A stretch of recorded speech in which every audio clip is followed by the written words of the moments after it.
디지털 배움터 기초, 정보 격차와 역기능의 진화. 나는 오늘 친구들을 만나기 위해 길을 나섰다. 날이 너무 더워서 택시를 이용하려고 했지만 도무지 잡을 수가 없었다. 빈 택시를 발견하고 손을 흔들었지만 택시에는 예약이라는 불이 켜져 있고 내 앞을 지나쳐 갔다. 택시 예약 방법을 모르는 나에게 택시 잡기란 그림의 떡이었다. 어렵게 도착한 식당에서 음식을 주문하려고 보니 테이블에 키오스크가 놓여 있었다. 여러 번 시도하다 잘 되지 않아 결국 주인의 도움을 받아야 했다. 오랜만에 만난 친구들이라 시간 가는 줄 모르고 이야기를 나누었다. 한 친구는 최근 SNS를 시작했다며 자랑했다. 만나지 않아도 SNS에서 서로의 소식을 알 수 있고 손주들의 영상을 올리면 칭찬 댓글도 달리니 일상이 아주 즐겁다고 한다. 그렇게 한참을 즐겁게 이야기를 나누던 중 두 친구가 언성을 높이기 시작했다. 서로 자신이 본 유튜버의 말이 맞다고 주장하는 통에 분위기가 어색해진 상태로 모임이 마무리되었다. 집으로 돌아온 나는 딸에게 손주 동영상을 하나 보내달라고 전화했다. SNS에 우리 손주를 자랑하고 싶다고 말했다. 그러자 딸은 요즘은 개인정보 보호가 중요하다면서 SNS에 동영상이나 사진 올리는 것을 조심해야 한다고 말했다. 요즘 나는 하루에도 몇 번씩 무언가 잘못되었다는 느낌을 받는다. 너무 많이 바뀐 세상에서 나만 쫓아가지 못하고 있는 것 같아 자신감이 떨어지고 소외되는 것 같아 우울하기도 하다. 여러분 안녕하세요. 오늘은 정보 격차와 역기능의 진화라는 주제에 대해서 함께 이야기 나눠보겠습니다. 안녕하세요. 안녕하세요. 반갑습니다. 진행자님, 앞에 제시된 사례 영상 어떻게 보셨나요? 참 안타깝습니다. 요즘 우리 주변에는 수많은 홍길수님이 있는 것 같아요. 네, 맞아요. 홍길수님처럼 자신이 겪고 있는 불편함이나 소외가 왜 어떻게 발생했는지 대략적으로는 알고 있지만 이를 해소하기 위해서는 어떤 노력을 해야 하는지 모르는 게 현실이죠. 그래서 이번 시간에는 정보 격차가 어떤 건지 살펴보고 정보 격차 해소를 위해 교육에 참여하는 방법을 알아보도록 하겠습니다. 오늘은 정보 격차에 대해 이해하고 이러한 정보 격차를 해소하는 방법에 대해 알아보겠습니다. 정보 격차 이해하기. 네, 먼저 정보 격차에 대한 이해가 필요할 것 같은데요. 정보 격차란 무엇인가요? 네, 최근 인터넷의 발달과 디지털 기기의 등장으로 우리 생활 기반이 디지털로 전환이 됐잖아요. 그렇죠. 그 덕분에 우리는 인터넷이라는 정보의 바다에서 누구나 제공되는 기회를 찾고 생활의 편의를 누릴 수 있게 되었잖아요. 네, 맞습니다. 가장 큰 예로는 공공기관을 직접 방문하지 않고 민원이나 은행 업무, 쇼핑과 다양한 문화생활까지 모두 스마트폰과 인터넷만 있으면 언제 어디서나 해결할 수가 있잖아요. 그런데 이 디지털로의 전환은 모든 사람에게 동등하고 동일한 기회를 제공하지 않는다고 합니다. 바로 사회적, 경제적 이유 등으로 디지털 전환이 익숙하지 않은 사람들이 있는 거죠.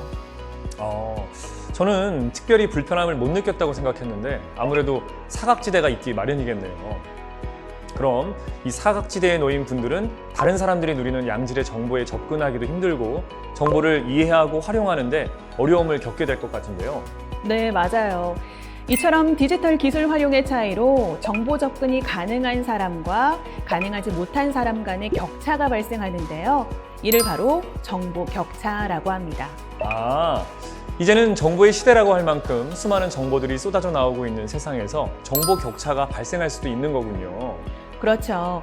국가정보화기본법에서는 정보 격차란 사회적, 경제적, 지역적 또는 신체적 여건으로 인하여 정보통신 서비스에 접근하거나 정보통신 서비스를 이용할 수 있는 기회에 차이가 생기는 것, 이렇게 정의하고 있습니다. 그럼 이 정보 격차는 왜 생기는 걸까요? 이런 정보 격차는 지역, 나이, 성별, 경제적 요인 등 복합적인 원인이 있는데요. 우리나라는 세계에서 손꼽히는 디지털 강국이잖아요. 그런데 역설적이게도 정보 격차가 더 두드러지게 됐다고 합니다. 정말요? 이유가 뭔가요? 믿기 힘드시죠?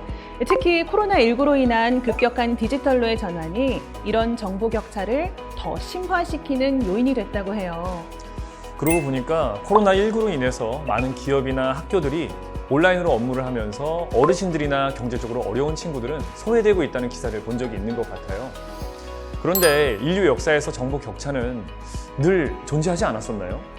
글을 읽고 쓸 수 있는지에 대한 격차나 전화와 TV가 있는 집과 없는 집, 이런 격차는 있었잖아요. 맞아요.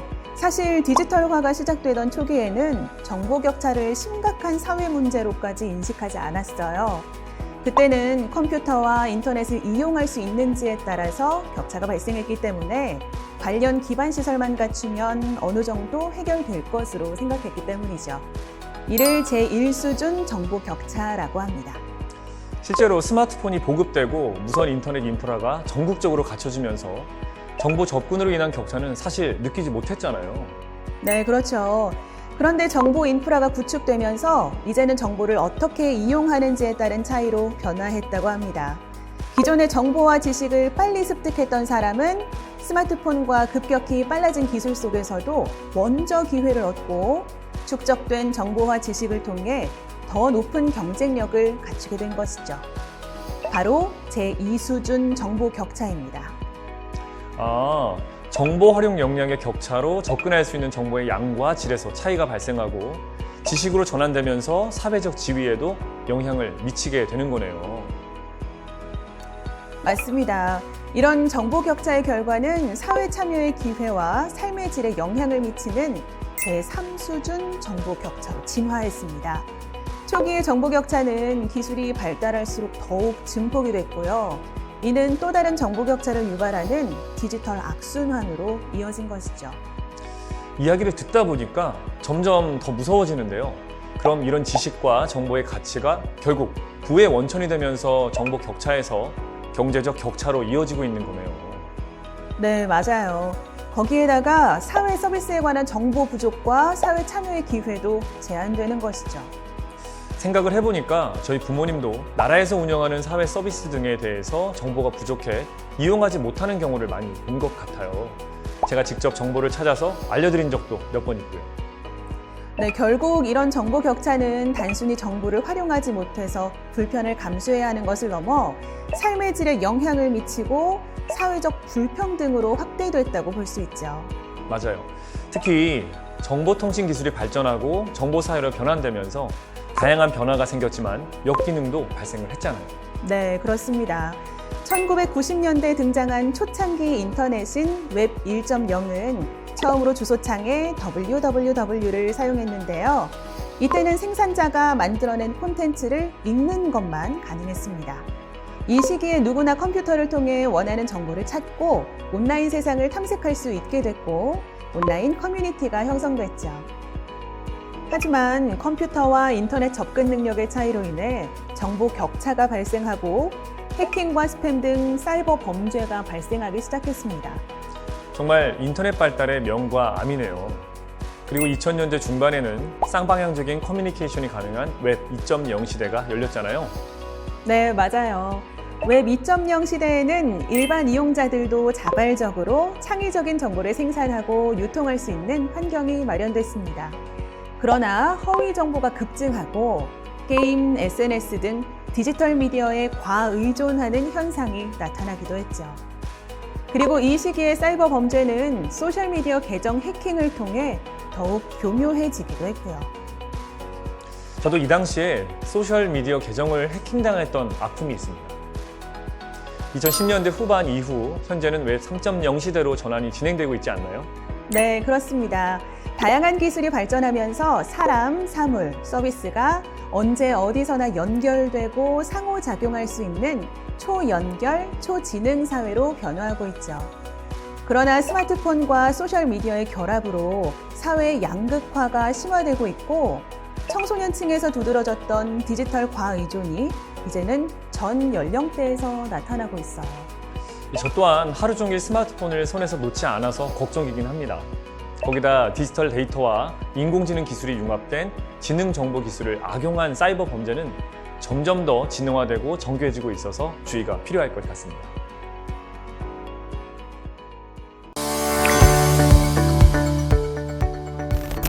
정보 격차 해소하기.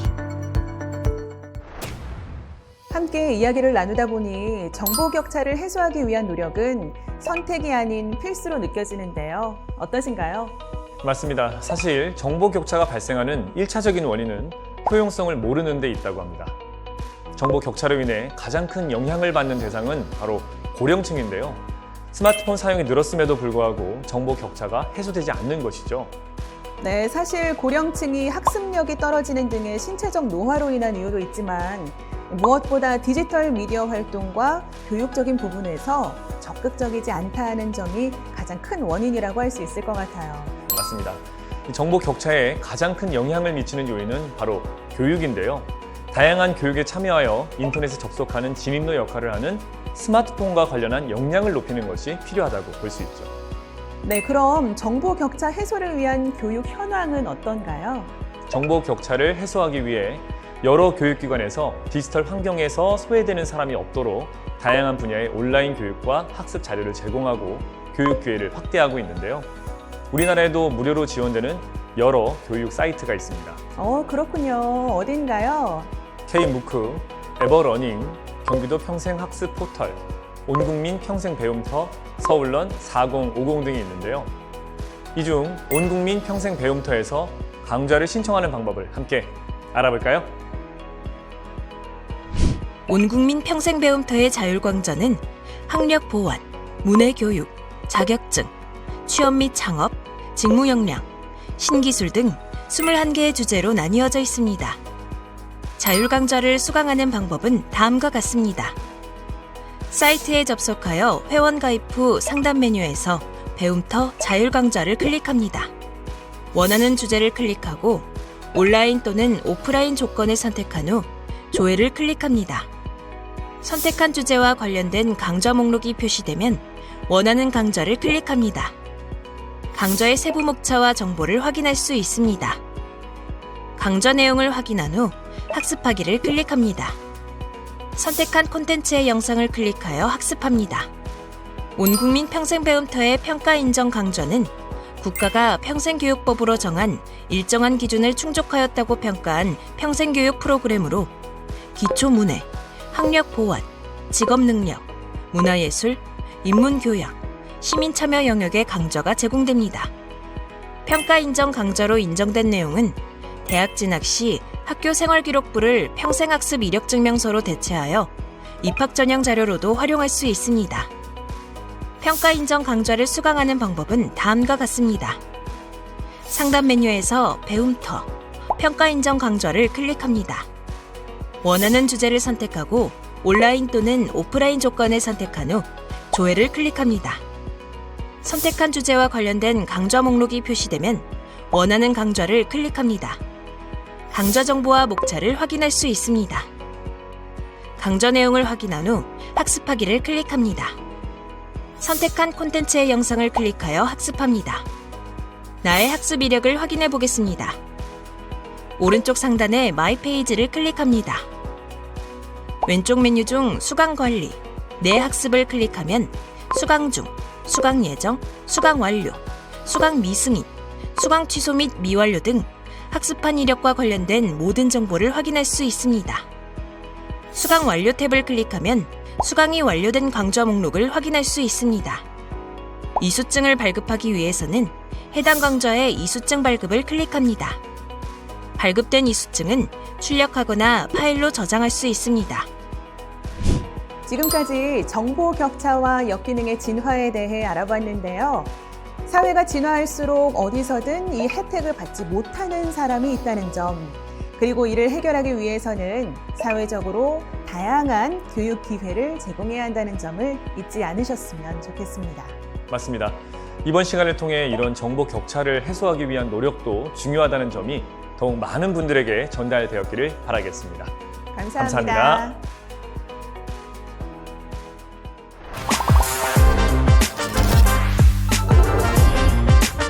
이것으로 정보 격차와 역기능의 진화 학습을 마치겠습니다. 감사합니다.